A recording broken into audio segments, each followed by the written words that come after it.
이 새벽에 우리에게 주시는 하나님의 말씀은 구약성경 창세기 12장 10절부터 20절까지의 말씀입니다.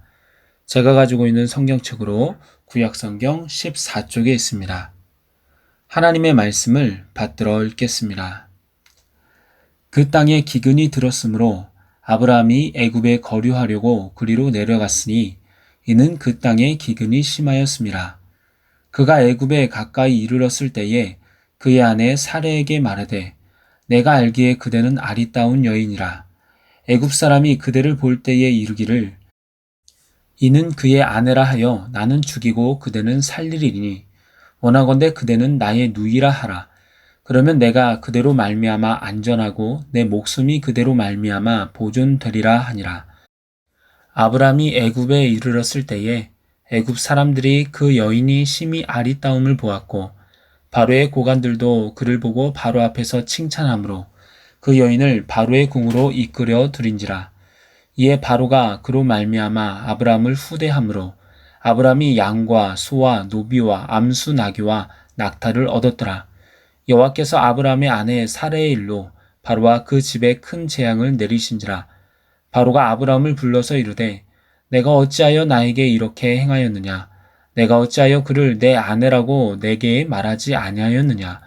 내가 어찌 그를 누이라 하여 내가 그를 데려다가 아내를 삼게 하였느냐?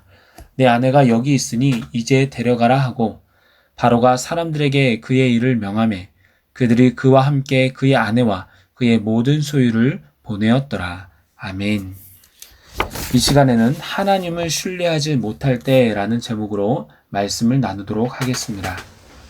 신앙인들의 삶을 돌아보면 믿음을 잘 지키는 것 같다가도 흔들릴 때가 있습니다. 물론 처음부터 흔들리는 것은 아닙니다. 말씀으로 이겨냅니다. 하지만 시간이 지나면서 계속된 시험과 고난은 성도들을 지치게 하고 현실과 타협하게 합니다. 오늘 본문의 아브라함도 마찬가지였습니다. 하나님의 말씀에 순종하기 위해 가나안 땅으로 간 아브라함이었지만 기근으로 말미암아 점점 남방으로 옮겨갔다가 애굽 땅까지 내려오게 됩니다. 애굽은 나일강의 범람으로 형성된 비옥한 곡창지대를 중심으로 건설된 국가였습니다. 그러기에 애굽에서 기근을 피해 이주하는 주변 근동 지역에 유목민들이 많았고 그들에게 피난처와 같은 곳이었습니다. 7절과 8절에서 아브라함은 분명 가나안 땅에 온 것을 하나님께 감사하면서 제단을 쌓고 예배하며 여호와의 이름을 불렀습니다. 하지만 현실적인 문제인 기근 앞에서 흔들리게 됩니다. 계속해서 하나님께서 약속하신 가나안 땅에 있는 것이 맞는 것인가? 아니면 비옥한 땅인 애굽으로 갈 것인가? 아브라함도 결정하기 쉽지 않았을 것입니다.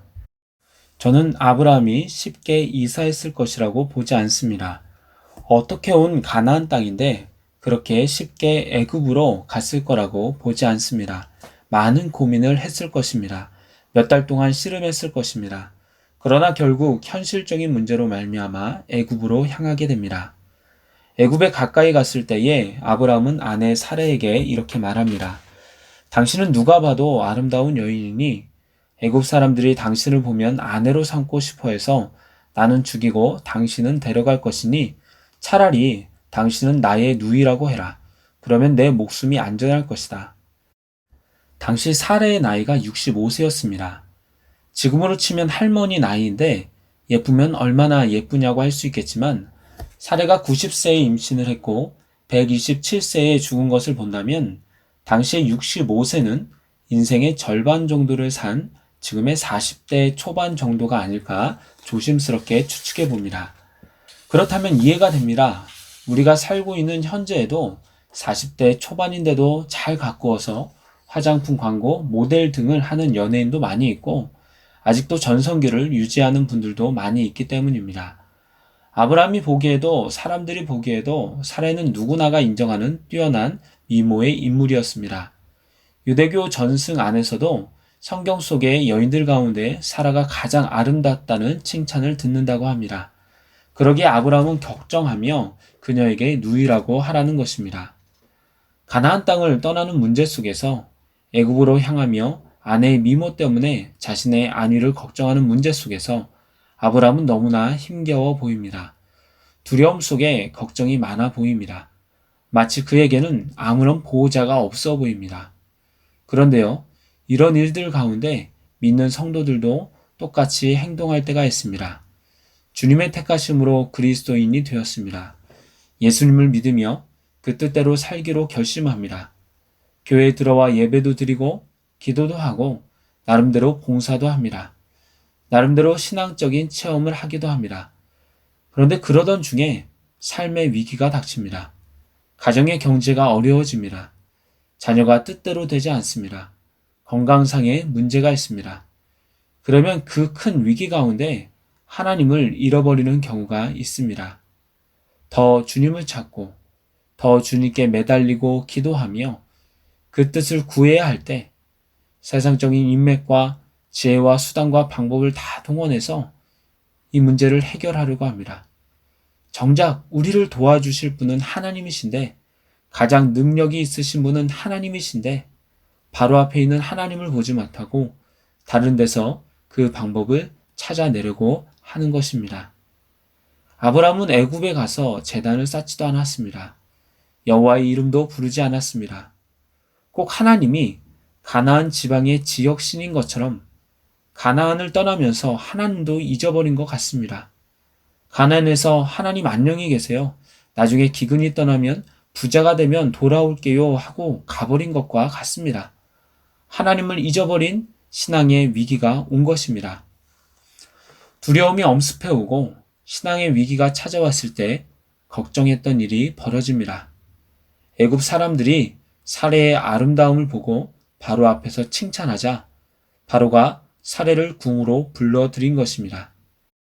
대신 오랍이라고 하는 아브람에게는 양과 소와 노비와 암수 나귀와 낙타를 줍니다.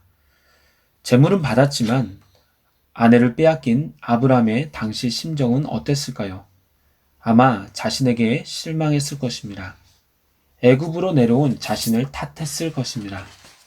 떠나는 사레도 아브람을 마지막으로 보며 얼마나 원망했겠습니까? 이렇게 힘든 밤을 보내고 있는 아브람에게 하나님 또한 어떠한 말씀도 하지 않으십니다. 아브람이 하나님을 찾았는지 찾지 않았는지 오늘 본문만을 보고서는 알 수 없습니다. 그러나 아브라함이 이렇게 하나님을 잊고 있었을 때라도 하나님은 신실하게 약속을 지키십니다. 하나님은 아브라함에게 후손을 약속해 주셨습니다. 그냥 후손이 아닌 큰 민족을 약속하셨습니다. 아브라함에게 아내는 사레밖에 없었습니다. 하나밖에 없는 아내인 사레를 빼앗긴다면 아브라함을 통한 하나님의 약속은 이루어질 수 없을 것입니다. 그러기에 그 약속을 지키시기 위해서라도 하나님은 조치를 취하십니다. 17절에 보면 여호와께서 아브라함의 아내 사레의 일로 바로와 그 집에 큰 재앙을 내리신지라 라고 기록합니다. 아브라함과 사레의 일로 바로와 그 집에 재앙을 내리신 겁니다. 이 재앙이 무엇인지 정확히 알 수는 없습니다. 또한 바로가 이 재앙을 통해 어떻게 아브라함이 사레의 남편인 것을 알게 되었는지도 알 수 없습니다. 추측해 보는 것은 바로가 금방 깨달을 수 있는 방법으로 하나님께서 큰 재앙을 내리셨고 꿈이나 환상을 통해서 이것이 사레를 데리고 와서 그런 건지 알아차릴 수 있었고 또한 사레에게 다시 한번 확인하고 물어봤기에 그녀가 아브라함의 아내인 것을 확실히 알 수 있었을 것입니다. 아무튼 재앙으로 말미암아 모든 사실을 안 바로는 아브라함을 불러서 이렇게 말합니다. 18절과 19절입니다. 바로가 아브라함을 불러서 이르되 내가 어찌하여 나에게 이렇게 행하였느냐? 내가 어찌하여 그를 내 아내라고 내게 말하지 아니하였느냐? 내가 어찌 그를 누이라 하여 내가 그를 데려다가 아내를 삼게 하였느냐? 내 아내가 여기 있으니 이제 데려가라 하고 왜 사레를 자신의 아내라고 말하지 않고 누이라고 하여서 자신의 아내로 삼게 했느냐는 것입니다. 이 말은 그렇게 말했다면 사레를 안 데리고 왔을 텐데 왜 그렇게 했냐라는 것이죠. 이것은 바로가 한 말이지만 실은 하나님께서 바로를 통해 아브라함에게 하시는 말씀입니다. 아브라함이 하나님을 잊어버리고 믿음으로 행하지 않고 애굽으로 내려왔어도 또 거짓말을 하면서 자신의 안위를 걱정함에도 하나님은 아브라함과 그의 아내 사례를 지켜 보호하셨습니다. 그렇다면 만약 아브라함이 거짓말을 하지 않았어도, 사례가 자신의 아내임을 당당히 밝혔어도 하나님께서 그를 안전하게 지키셨을 것입니다. 믿음의 사람이 이렇듯 하나님을 온전히 신뢰하지 못할 때, 두려움에 사로잡혀 당당하지 못할 때 오히려 세상 사람들의 비웃음을 얻게 됩니다. 책망의 대상이 됩니다. 얼마나 부끄러운 일입니까? 하나님이 강권적으로 개입하셔서 모든 일들이 잘 풀리기는 했지만 참으로 부끄러운 과정이 된 것입니다. 또한 사례 입장에서도 아브라함이 얼마나 못난 남편으로 보였을까요? 아무 일이 없이 돌아오기는 했지만 바로가 준 재물을 보더라도 결코 기쁘게 여기지는 않았을 것입니다. 여러 면에서 아브라함은 창피한 경험을 합니다. 이제 말씀을 맺도록 하겠습니다. 그리스도인들이 오해하는 것이 하나가 있습니다. 예수 믿는 사람이라면 부유하고 건강하며 모든 일에 형통해야지 믿지 않는 사람들의 본이 된다라는 것입니다. 그 말도 일리가 있기는 합니다. 그러나 결코 그게 다가 아닙니다. 가난하더라도, 건강하지 않더라도, 여러 일들 가운데 안 풀린다고 할지라도 세상 속에서 내가 하나님의 자녀인 것을 인정하며 당당하게 믿음의 고백을 한다면, 어떠한 경우라도 정직하게 행한다면, 주님을 신뢰함으로 신실하게 나아간다면, 웃음을 잃지 않고 주님께서 주시는 소망으로 살아간다면 그것이 그 어떤 것보다 아버지의 영광을 나타내는 것이며 전도의 매개체가 될 수 있다라는 것입니다. 부유하다고 전도를 하는 것이 아니라 믿음으로 살아갈 때 전도가 되는 것입니다.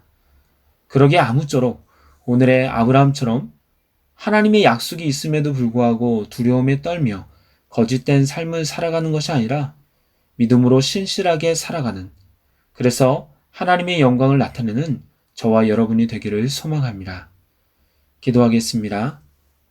하나님, 오늘도 새날 새 아침을 허락하여 주셔서 건강한 모습으로 하루를 시작하게 하시니 감사를 드립니다. 믿음으로 살아간다고 하지만 저희들에게 주어진 환경은 여전히 유혹이 있고 시험에 들게 하는 것이 많이 있습니다. 답답할 때도 많이 있습니다. 그러나 주님을 신뢰하며 끝까지 믿음으로 나아가게 하시고, 그리하여서 주님이 나와 함께 하심을 경험하며 또한 증거하는 저희들의 삶이 되게 하여 주시옵소서. 예수님의 이름으로 기도드리옵나이다. 아멘. 생명의 말씀으로 나를 채워